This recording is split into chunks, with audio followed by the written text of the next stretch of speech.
पिछले दिनों आईएमएफ की एक रिपोर्ट आई जिसमें कुछ पैरामीटर्स पर बांग्लादेश की इकोनॉमी को इंडिया की इकोनॉमी से बेहतर बताया गया। आपको 80s का एक ऐड याद है रिन साबुन का, जिसमें एक औरत दूसरी औरत की साड़ी को देखते हुए कहती है कि भला उसकी साड़ी मेरी साड़ी से सफ़ेद कैसे। तो लगभग कुछ इसी तरह से इस ऐड पर लोगों ने अपना अविश्वास बताया कि बांग्लादेश की इकोनॉमी इंडिया की इकोनॉमी से बेहतर कैसे हो सकती है। राहुल गांधी जी ने इस बारे में सरकार पर निशाना साधते हुए एक ट्वीट करके लगभग कुछ यूँ कहा, और कुछ बंदरों ने गुलाटियां मारते हुए लोगों को यह समझाने की कोशिश की कि जिस देश में कनिष्क के ऐड को लेकर प्रोटेस्ट हो रहा है वहाँ पर हो भी क्या सकता है। चलिए कोई बात नहीं, इस वीडियो में मैं आपको यह समझाता हूँ कि इस पूरे मामले की सच्चाई क्या है और आपको थोड़ी सी इकोनॉमिक्स और थोड़ा सा मैथ्स समझने की ज़रूरत है। ज़्यादा नहीं, समझ लीजिए कि मैं आपको ये कहता हूँ कि आपके पास 1000 रुपये है, आप बाज़ार जाते हैं, सेब खरीदते हैं, सेब का दाम 200 रुपये किलो है। आप 1000 का नोट पकड़ाते हैं दुकानदार को, तो आपको बदले में कितने किलो सेब मिलेंगे। अगर आप इस सवाल का जवाब दे सकते हैं तो आप उतनी इकोनॉमिक्स और मैथ्स समझते हैं जो कि इस वीडियो को समझने के लिए ज़रूरी है। वैसे इस क्वेश्चन का आंसर मैं वीडियो के लास्ट में दूंगा। आईएमएफ की इस रिपोर्ट में यह एस्टिमेट किया गया है कि 2021 मार्च तक इंडिया की पर कैपिटा जीडीपी $1877 हो जाएगी, जबकि बांग्लादेश की पर कैपिटा जीडीपी $1888 होने का एस्टिमेट किया गया है।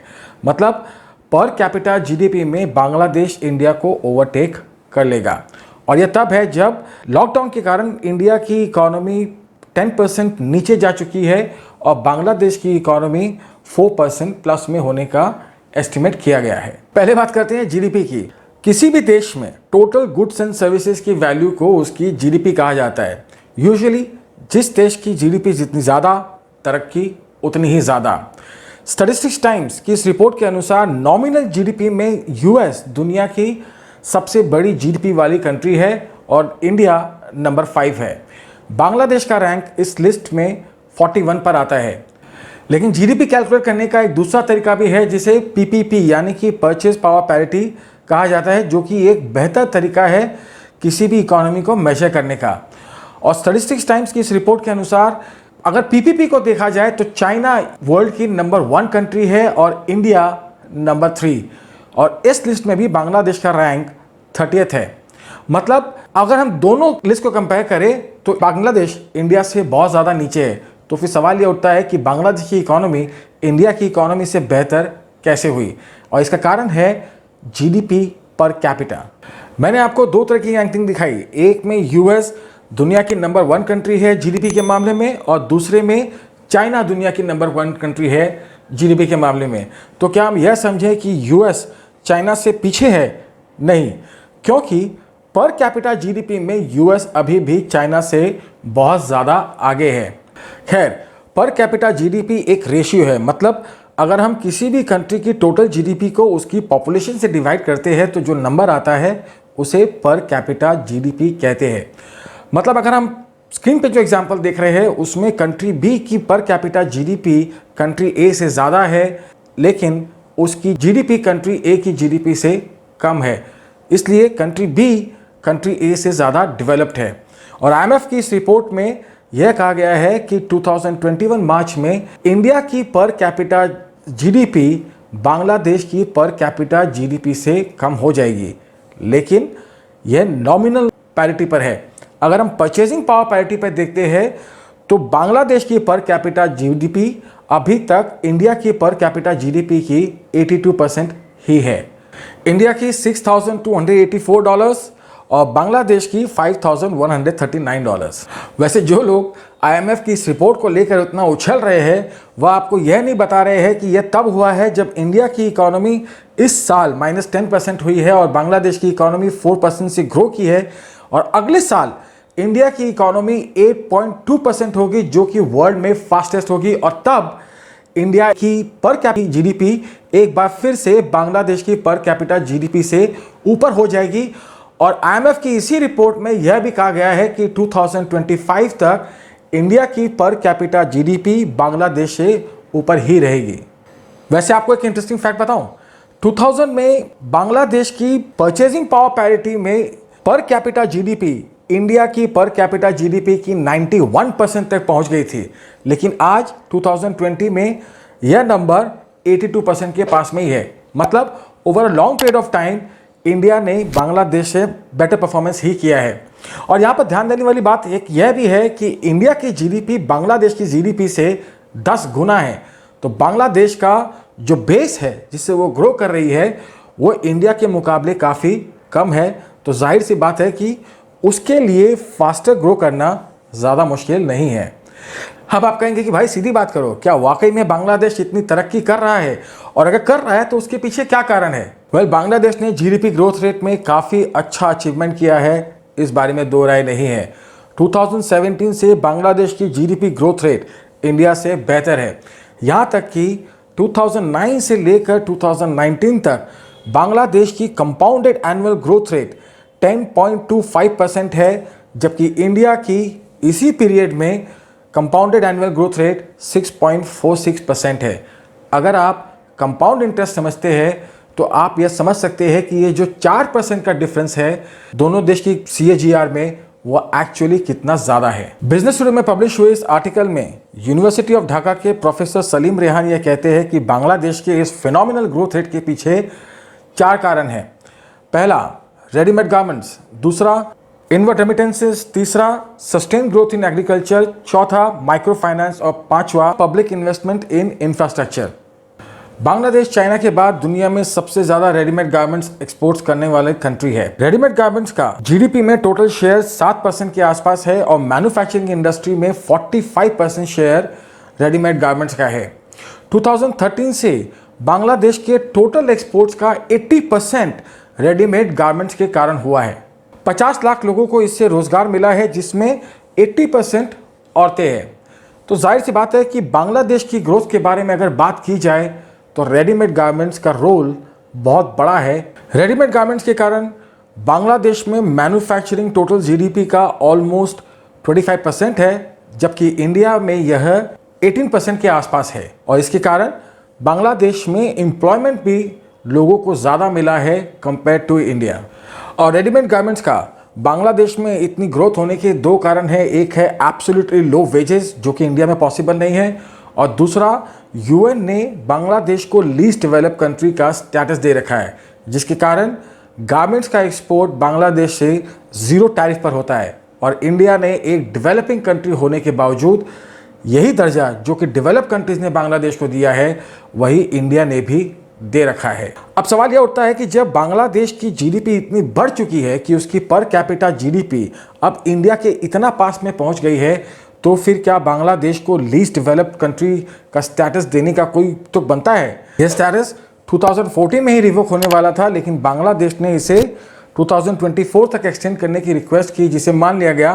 तो इसका मतलब यह हुआ कि 2024 तक तो बांग्लादेश की जीडीपी में रेडीमेड गारमेंट्स का जो कंट्रीब्यूशन है वह बना रहेगा, लेकिन उसके बाद की कहानी शायद अलग हो सकती है। International food policy research institute IFPRI ने एक बुक पब्लिश की थी, बियॉन्ड एंडिंग पॉवर्टी, और जिसमें बांग्लादेश में माइक्रो फाइनेंस इंस्टीट्यूशन ने जो एक रेवोल्यूशन लाया है उसके बारे में बात की गई है। इस बुक के अनुसार अब तक 25 लाख लोगों को गरीबी रेखा से ऊपर निकाल दिया है माइक्रो फाइनेंस इंस्टीट्यूशंस ने। 3 करोड़ लोग इनसे जुड़े हुए हैं और 60,000 करोड़ का लोन हर साल दिया जा रहा है माइक्रो फाइनेंस इंस्टीट्यूशन से।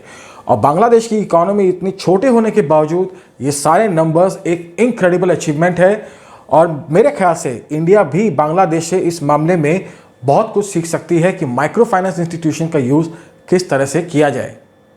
इनवर्ड रेमिटेंसेस, प्रोफेसर रेहान की इस रिपोर्ट में यह बताया गया कि 25% जीडीपी गारमेंट एक्सपोर्ट्स और इनवर्ड रेमिटेंसेस की वजह से आता है।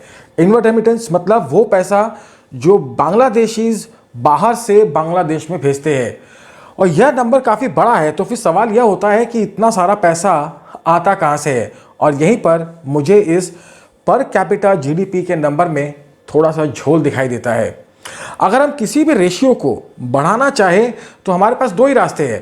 पहला, या तो हम न्यूमरेटर को बढ़ा दें, या फिर दूसरा हम डिनोमिनेटर को कम कर दें। मतलब बांग्लादेश के केस में या फिर इंडिया के केस में पर कैपिटा जीडीपी बढ़ाने के 2 तरीके हैं, या तो आप जीडीपी को बढ़ाएं या फिर आप पॉपुलेशन को कम कर दे। जो पर कैपिटा जीडीपी का एग्जाम्पल मैंने पहले आपको दिखाया था, उसमें अगर मैं पॉपुलेशन को ही कम कर दूं तो रेशियो अपने आप सुधर जाएगा। अब आप कहेंगे कि कोई भी कंट्री अपनी पॉपुलेशन को कम कैसे कर सकती है, तो मेरे ख्याल से बांग्लादेश का सबसे बड़ा एक्सपोर्ट गारमेंट के बाद है इलीगल इमिग्रेंट।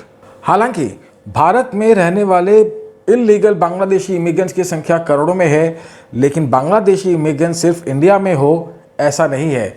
2019 में पूरी दुनिया में 1 लाख से ऊपर इलीगल बांग्लादेशी इमिग्रेंट्स को उनकी कंट्री वापस भेजा गया था। 50,000 से ज़्यादा इलीगल बांग्लादेशी इमिग्रेंट्स को बैक फॉर गुड कैंपेन के तहत बांग्लादेश वापस भेजा गया था।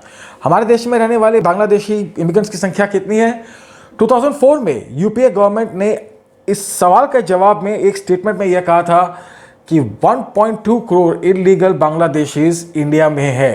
हालांकि इस स्टेटमेंट को उन्हें विरोध करने के कारण वापस लेना पड़ा था और 2014 में किरण रिजिजू ने इसी सवाल के जवाब में यह कहा था कि भारत में रहने वाले इलीगल बांग्लादेशी इमिग्रेंट्स की संख्या 2 करोड़ के आसपास है। जानते हैं बांग्लादेश की आज की डेट में पॉपुलेशन कितनी है? लगभग 16 करोड़।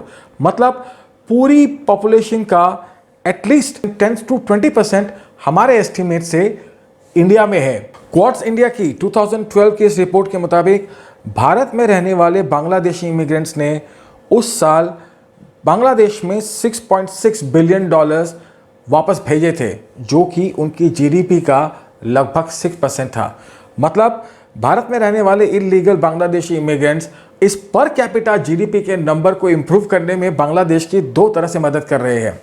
रेमिटेंसेस भेज करके उनकी जीडीपी को बढ़ाने में, और दूसरा बांग्लादेश से बाहर रहकर उस डिनोमिनेटर को कम करने में। हालांकि ये थ्योरी मेरी अपनी है, लेकिन ऐसा नहीं है कि ऐसा सोचने और कहने वाला मैं सिर्फ अकेला हूँ। वर्ल्ड बैंक ने भी इस बात को स्वीकारा है कि बांग्लादेश की इकोनॉमी को इम्प्रूव करने में उसके इलीगल इमिग्रेंट्स का एक बहुत बड़ा रोल है। वर्ल्ड बैंक की इस रिपोर्ट के मुताबिक 2015 में 5 लाख बांग्लादेशीज बांग्लादेश छोड़कर बाहर गए थे।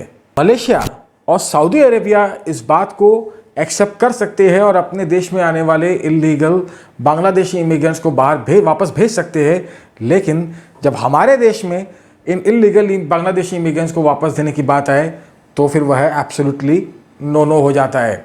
लेकिन बांग्लादेश की पर कैपिटा जीडीपी इंडिया की पर कैपिटा जीडीपी से ऊपर कैसे आ गई, इस बात पर हम आश्चर्य जरूर कर सकते हैं। तो क्या बांग्लादेश की जो ग्रोथ रेट है उससे हम कुछ सीख नहीं सकते? मैंने आपको कहा था कि प्रोफेसर रेहान ने जिन 5 फैक्टर्स का जिक्र किया था, मेरे ख्याल से उसके अलावा 3 और फैक्टर्स भी होने चाहिए थे और उन सब से भारत डेफिनेटली कुछ सीख सकता है। पहला है सोशल इंडिकेटर्स। सोशल इंडिकेटर्स पर बांग्लादेश ने जो तरक्की की है वह काबिले तारीफ है। एजुकेशन, क्लीनलीनेस, सैनिटेशन, इन सब मामलों में बांग्लादेश ने इंडिया से बेहतर तरक्की की है। लाइफ एक्सपेक्टेंसी, बच्चों का कुपोषण या फिर मोर्टेलिटी रेट, इन सब मामलों में भी बांग्लादेश के जो सोशल इंडिकेटर्स है वह इंडिया से बेहतर है और इंडिया इन सब मामलों में बांग्लादेश से काफ़ी कुछ सीख सकता है। लेकिन इसके अलावा जो दूसरा फैक्टर है जिसे मुझे बांग्लादेश ने काफ़ी प्रभावित किया है वो है फर्टिलिटी रेट, यानी कि एक औरत के ऑन एन एवरेज कितने बच्चे पैदा होते हैं इस इंडिकेटर पर। यहाँ तक कि बांग्लादेश की फर्टिलिटी रेट आज इंडिया से भी नीचे आ गई है।